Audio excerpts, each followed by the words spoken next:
soir à tous ceux qui sont sur l'écoute de l'Évangile en ligne.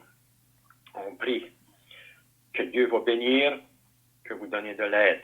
Avant d'ouvrir ta sainte parole, nous allons demander à Dieu dans la prière son aide. Notre Dieu, notre Père dans le ciel, nous courbons nos têtes dans ta présence quelques moments avant d'ouvrir ton saint livre pour encore, oh Dieu, solliciter ta présence parmi nous, ton aide. Et comme nous venons de chanter, sur Jésus, je bâtis ma foi. Qu'on peut ce soir, oh Dieu, sentir que tu es présent parmi nous et que tu puisses bénir ce message, cette bonne nouvelle de l'Évangile, et que tous ceux qui sont à l'écoute puissent, oh Dieu, réaliser leurs grands besoins pour tous ceux qui sont encore dans leur péché. Nous voulons donc te prier ta bénédiction sur nous et ton aide, au nom et pour la gloire du Seigneur Jésus. Amen. Nous allons faire une première lecture, s'il vous plaît, dans l'Évangile de Jean, au chapitre 8. Est-ce que vous m'entendez bien? Allô? Oui, on t'entend bien, oui. OK. L'Évangile de Jean, au chapitre 8, et le verset 12. Jésus leur parla de nouveau et dit, « Je suis la lumière du monde. Celui qui me suit ne marchera pas dans les ténèbres, mais il aura la vie, il aura la lumière de la vie. » Et maintenant, nous allons aller au verset 24. « C'est pourquoi je vous ai dit que vous mourrez dans vos péchés, car si vous ne croyez pas ce que je suis, vous mourrez dans vos péchés. » « Qui es-tu? Lui dirent-ils. Jésus leur répondit, « Ce que je vous ai dit dès le commencement. » On va maintenant aller au verset 44. Je ne peux pas tout lire ce chapitre, ça fait trop long. Au verset 44, là, c'est le Seigneur aussi qui parle. « Vous avez pour père le diable, et vous voulez accomplir les désirs de votre père. Il a été meurtrier dès le commencement, et il ne tient pas dans la vérité, parce qu'il n'y a pas de vérité en lui. Lorsqu'il profère le mensonge, il parle de son propre fond, car il est menteur et le père du mensonge. Et moi, parce que je dis la vérité, vous ne me croyez pas. Qui de vous me convaincra de péché? Si je dis la vérité, pourquoi ne me croyez-vous pas? Celui qui est de Dieu écoute les paroles de Dieu. Vous n'écoutez pas parce que vous n'êtes pas de Dieu. » Les Juifs lui répondirent, « N'avons-nous pas raison de dire que tu es un Samaritain et que tu as un démon? » Jésus répliqua, « Je n'ai point de démon, mais j'honore mon Père et vous m'outragez.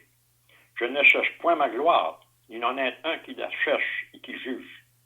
En vérité, je vous le dis, si quelqu'un garde ma parole, il ne verra jamais la mort. » Maintenant, lui dirent les Juifs, « Nous connaissons que tu es un démon. Abraham est mort, les prophètes aussi, et tu dis, si quelqu'un garde ma parole, il ne verra jamais la mort. Es-tu plus grand que notre père Abraham, qui est mort? Les prophètes aussi sont morts. Qui prétends-tu être? » Jésus répondit, « Si je me glorifie moi-même, ma gloire n'est rien. C'est mon Père qui me glorifie. Et lui que vous dites être votre Père, et que vous ne connaissez pas. Pour moi, je le connais, et si je disais que je ne le connais pas, je serais semblable à vous, un menteur. Mais je le connais, et je garde sa parole. Abraham, votre père, a tressailli de joie de ce qu'il verrait mon jour. Il l'a vu, et il s'est réjoui. » Les Juifs lui dirent, « Tu n'as pas encore 50 ans, et tu as vu Abraham? » Jésus leur dit, en vérité, je vous le dis, avant qu'Abraham fût, je suis. » Maintenant, nous allons aller dans le psaume 34 pour quelques versets, s'il vous plaît. Psaume 34.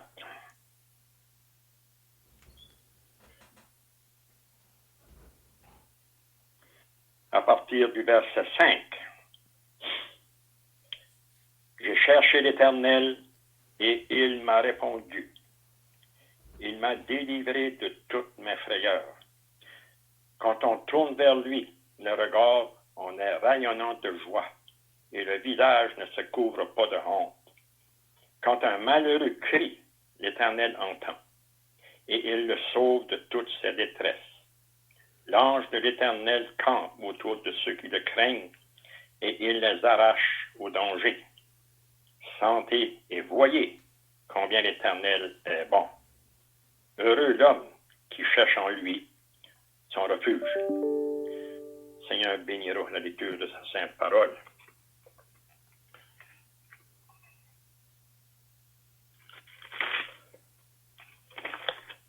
Donc ce soir,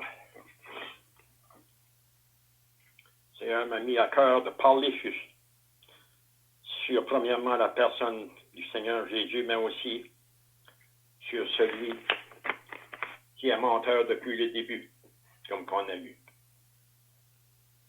On sait aujourd'hui que la plupart du monde, une grande multitude de personnes qui ne croient pas à l'existence du diable, et même qui ne croient pas à l'existence de Dieu, qui renient la création de Dieu.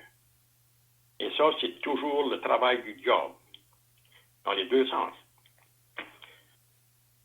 En contraste avec la vérité de Dieu, qui est une seule et vraie vérité, tient à chacun le même langage divin. Dieu ne compte pas de mensonges. Avons-nous remarqué combien les arguments du diable sont contradictoires, différents selon les dispositions de ceux qui l'écoutent? Quand la conscience de quelqu'un ou d'un homme ou de n'importe quelle personne commence à être troublée à propos de ses péchés, là, il le rassure. Là, il va lui souffler, mais tu n'es pas si mauvais. Voyons, tu es une bonne personne. Mais que le même homme ou la même personne se trouve écrasé sous le poids de ses fautes, il saura le décourager. Il va lui dire, tu es trop mauvais pour que Dieu te pardonne. Et ça, moi j'ai déjà entendu ça. Les personnes qui vont dire, oh, j'en ai trop fait. Il est trop tard. Mais c'est faux. Mais ça, c'est le diable qui met ça dans l'esprit, dans les pensées des personnes. Et puis là, aux jeunes, mais Satan suggère, well, ben, tu es trop jeune pour t'occuper de ces choses. Vis ta vie. Amuse-toi. Tu auras du temps pour ça, plus tard. Ça, c'est toujours le diable qui parle, qui souffle des choses, des mensonges. Puis là, tandis qu'il persuade des personnes âgées, là, il va dire, ben, tu es trop vieux pour changer de conviction, pour changer de religion. On entend ça aussi. Je me l'ai fait dire lorsque le Seigneur m'a sauvé. Des personnes qui m'ont dit, voyons donc, il ne faut pas changer de religion. Même que le diable a certainement mis des doutes dans mes pensées aussi.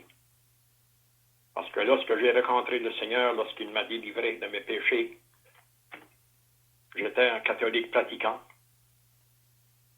Et là, j'avais des doutes. Je me posais des questions. Est-ce que je fais bien? Est-ce que c'est la bonne chose? Mais ça, c'est le diable qui cherchait à me détourner de la vérité.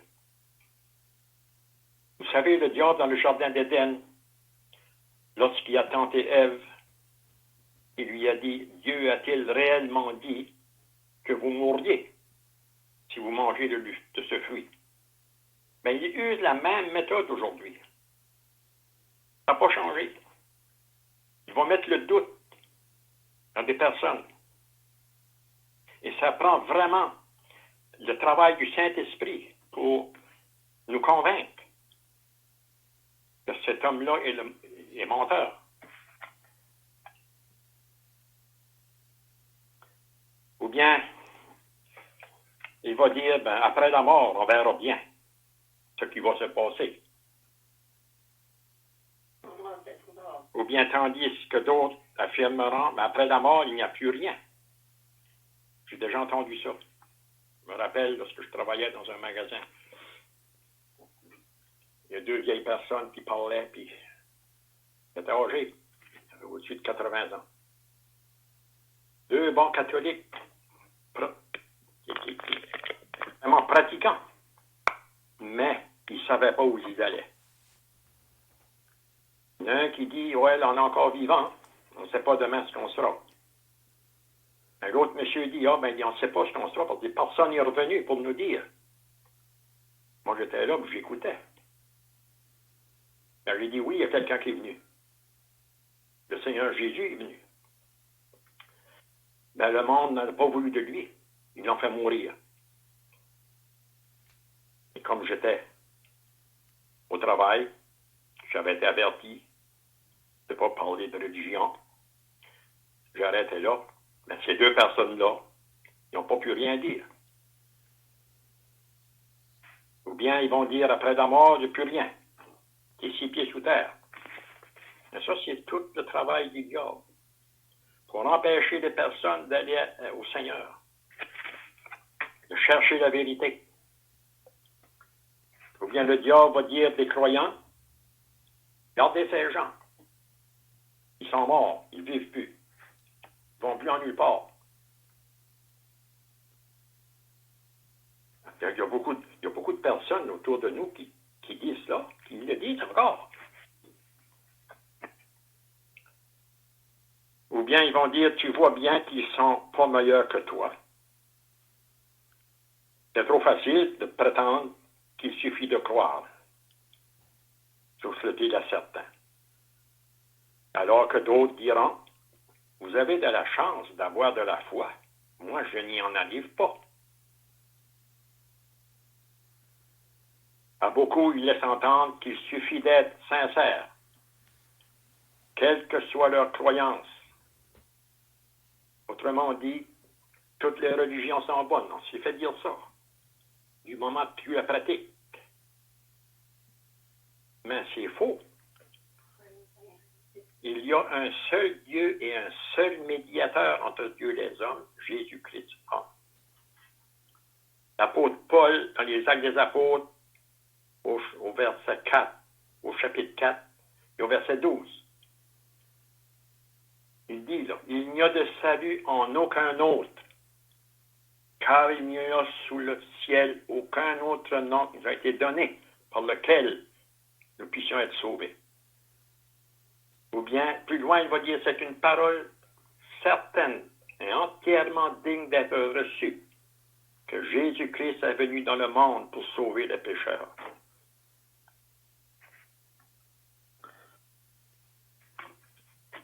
C'est clair qu'il y a un seul et unique sauveur. C'est le Seigneur Jésus.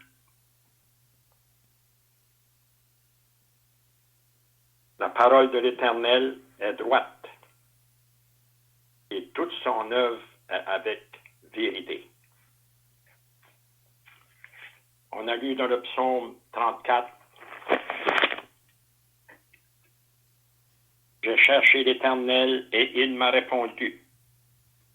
Il m'a délivré de toutes mes frayeurs. » Quand on se tourne vers lui, le regard en est rayonnant de joie et le visage ne se couvre pas de honte. Et là, il dit, quand un malheureux crie, l'Éternel entend et il le sauve de toutes ses détresses. Donc, c'est clair que on a un sauveur qui est beaucoup plus fort que le diable. Le diable ne pourra jamais arriver à briser celui qui a mis sa confiance dans le Seigneur Jésus pour le salut de son âme. Il ne pourra jamais nous enlever ce salut pour tous ceux qui confessent leurs péchés dans la repentance, avec un cœur sincère. Je me rappelle, comme si c'était hier, lorsque le Seigneur Jésus s'est révélé vraiment à moi, m'a vraiment fait comprendre que j'étais un pauvre pécheur perdu dans mes péchés. Je n'oublierai jamais ce jour-là. En lisant la sainte parole de Dieu, quand j'ai lu le verset de Matthieu 11, 28, « Venez à moi, vous tous qui êtes fatigués, cherchez, et je vous donnerai du repos. » Puis là, le Seigneur Jésus m'a vraiment ouvert les yeux, que j'ai compris que j'étais perdu. Il n'y avait pas d'autre alternative qu'aller à lui pour avoir la vie éternelle.